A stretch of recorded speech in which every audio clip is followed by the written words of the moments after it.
Welcome everyone to this conversation on replication research for the Journal of Supply Chain Management, and a special welcome to Rui Sossa from Catholic University of Portugal, where he is a professor of operations management, but also the dean of the business school in Porto. Welcome, Rui. We discussed about replication research and a study that you would like to see replicated. And that is a study published in the International Journal of Operations and Production Management in 2017, entitled Capability, Antecedents and Performance Outcomes of Servitization. And it's co-authored with Giovanni da Silveira. So maybe as an opening question, could you maybe briefly summarize the main questions and the findings of the article, and a little bit about the methods that you used in doing the study? Sure. First of all, thank you, Finn, for the invitation. I'm delighted to share my thoughts on this paper. This paper examines the development of servitization strategies in manufacturing firms, namely in what concerns how they develop capabilities over time to offer different types of services. So these are manufacturing firms selling bundles of goods and services. And a main idea behind the paper is that there are intrinsically different types of services that can be offered. One category we call basic or product-focused services. These are typically more standardized and lower value-added. And the other category is advanced or customer-focused services, which are more customized, higher value-added, and focused on the specific needs of each customer. And so in this paper, we examine the way manufacturing firms adopt these two kinds of services over time, and also how they develop the capabilities that support these services over time, and finally, how the adoption or offering of these services impacts profitability. And so, in summary, what our research suggests is that effective servitization trajectories tend to look as follows. So companies adopt a balanced mix of basic and advanced services over time. However, they use basic services as a platform for offering advanced services. So it's kind of basic services seem to be necessary to provide advanced services, but they tend to be provided, advanced services tend to be provided very quickly after basic services are offered. They also seem to build different kinds of capabilities to support basic and advanced services. So basic services require both manufacturing / engineering capabilities, but as well service provision capabilities. But when we move to advanced services, they seem to rely mostly on service provision capabilities and not so much on core manufacturing or engineering capabilities. So these are the broad questions and findings that we observed in the study. And it's an empirical hypothesis testing study based on a survey of over 900 manufacturing firms all over the world, about 22 countries. And we focus on specific industry sectors, namely fabricated metal products, instruments, equipment, and machinery. So in summary, we develop hypotheses on these relationships between capabilities, different kinds of services, and outcomes, performance outcomes, and we test these hypotheses with a sample of 900 manufacturing firms worldwide. Right. Yeah. And why the interest to particularly have this study be replicated by yourself or by other scholars? What are some of the key findings or the key hypotheses rather that you would like to retest, reanalyze, or perhaps extend in a new study? I can think about 2, 3 reasons why it might be interesting to replicate this study. The first is, uh, as as often is the case, uh, we use cross-sectional data. So we have a survey, undertaken at a specific point in time. So we have a snapshot of these 900 companies, but we infer about desirable trajectories of subsidization over time. And we do that although we look at all these firms at one point in time, they are different stages of servitization development. So we look at more mature and less mature firms. And from that, we infer about desirable trajectories. But strictly, uh, there's limitations as to these, as to the rigor of these conclusions because we don't have longitudinal data. Yeah. Um, and so, if we and by the way, the original study was done with survey data from 2014, and so if we were to do a similar survey now, we would have 2 points in time, and we could observe trends both at each company level, so at the company level, but also at the sample level. Now, there is, of course, a very big challenge in doing this because this strategy would require you to have ideally the same sample of companies that we looked at 6 or 7 years ago, which of course would be a challenge. Yeah. Sort of panel study. Yeah. Yeah. So yeah, although 2 points in time, but you would have panel data, so to speak, and that would enable you to more rigorously validate the conclusions. The other reason I can think of is um, the phenomenon that we studied, or if you want, the underlying theory or explanation that we drew on to develop the hypotheses um, may have changed due to developments in technology. And I may give a couple of examples of some logical arguments that we used and may look a little bit different today because of digitization.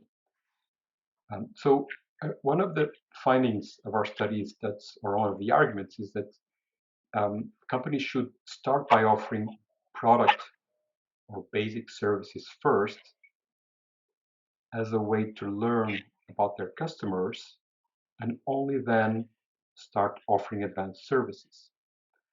And although we argue that advanced services should come fairly quickly after basic services, as I mentioned earlier, still basic services are necessary for market penetration and to learn about basic stuff about your customers. Now, what we find today is that digital technologies are being embedded both in products, so things like remote monitoring and smart products, but also in these basic services, things like maintenance or repair. And we would expect that these digital technologies enable firms to learn a lot more and more quickly about their customers through basic services than 7 years ago. So we anticipate that this ideal trajectory that we propose in our paper, which is basic services first, quickly followed by advanced services, is now, or the distinction between the adoption of basic and advanced services is not so clear. And we may well find that today they are almost simultaneous because you can learn very quickly about your customers through basic services. Um, the other argument that we use for in our original paper is that we say advanced services require strong service capabilities, and these capabilities are not only costly to develop, but they take time to develop. Now, again, what we may see today is that technology also allows these customized, higher value-added services perhaps to be offered less costly today than 7 years ago. So again, you might question whether this trajectory that we propose is still there, or have some nuances, or is moderated by the intensity of digitization in manufacturing. So it would be quite nice to revisit the hypotheses, possibly measuring specifically digitization, which was something we didn't do before. And of course, in this case, you wouldn't need the same sample. You might need a matched sample, maybe the same industries, same countries.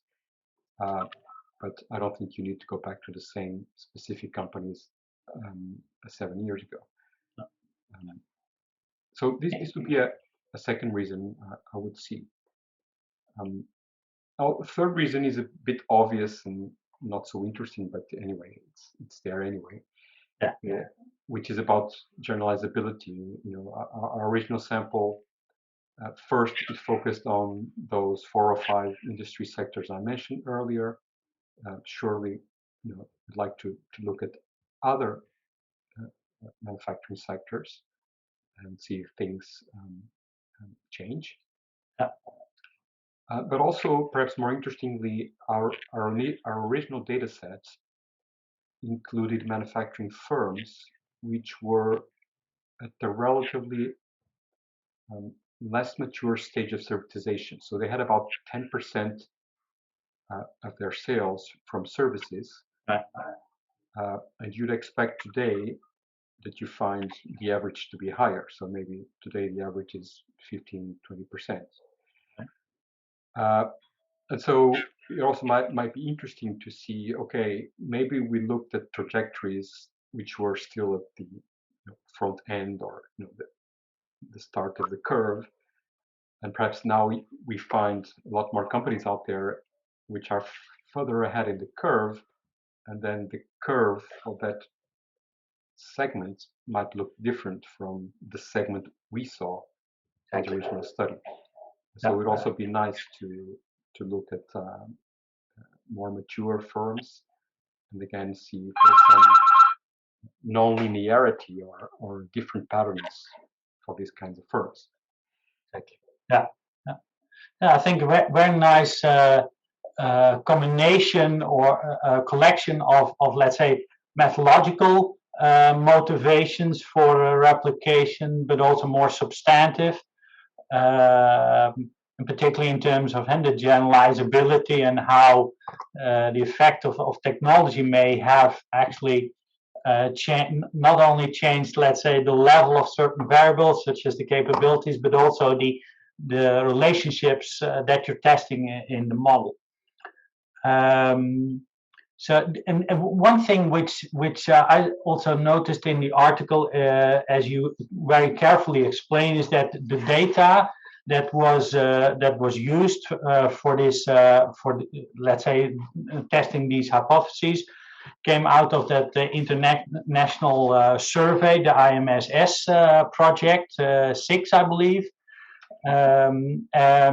Is that something where the certain restrictions, given that that was a a data collection project for different research questions? Is there something that would you encourage that the next replication would be solely devoted to this particular topic, and what kind of opportunities would that open up in addition to what you already discussed, perhaps? Sure. Actually, I had a fourth reason, but at the end I shied away from mentioning it. which is of course dealing with methods limitations of the original study. Yeah. Of course, it makes sense, and I can talk a little bit about that. Um, on the other hand, it also begs the question: okay, so why then didn't you design the original study more appropriately? Mm. So I can see the advantages of replicating studies to overcome some limitations, and maybe there's a point in there because there may be limitations 7 years ago that we now do not have. But I'm not sure that replicating something because the original piece was not so well done is so interesting. I mean, I can see the value. I'm not sure, for example, whether top journals would see that as sufficiently interesting. Right. Um, but what you mentioned is certainly true. So on the one hand, we didn't have a survey which was specifically designed to address our research question. I know you can also even think of this as some kind of secondary data, although this wasn't the perspective we took in the paper. But there's certainly that limitation. And of course, if you were to examine our questions with a purpose-built survey, we would perhaps add a few more constructs or add more detail on some constructs that we are particularly interested in. We might also add additional contextual variables that we didn't have access to. And of course, we would update the method with the state of the art. So things like um, multiple respondents, having instrumental variables to deal with endogeneity. I mean, you can always improve on methods from one iteration to the next. Uh, my issue is whether, if you want to get into a good journal, if that would be um, a strong enough reason to replicate a study. But it would be great to have other people's views on this because I'm not very certain on this route. I think that's also something that together in this community we have to learn and find out as well. Some people are arguing that replication on methodological aspects is as important as on the more substantive aspects. But maybe there is an issue indeed that you also outline here. So.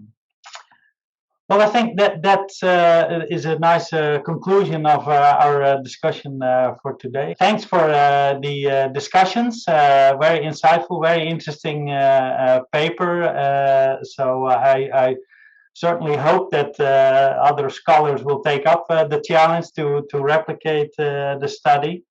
So thanks for joining us today. Thanks. Well, thank you so much, and I invite anyone who might be interested in replicating to get in touch, and I can provide more detail about the study, the methods, and it would be great to collaborate. Excellent. Thanks once again.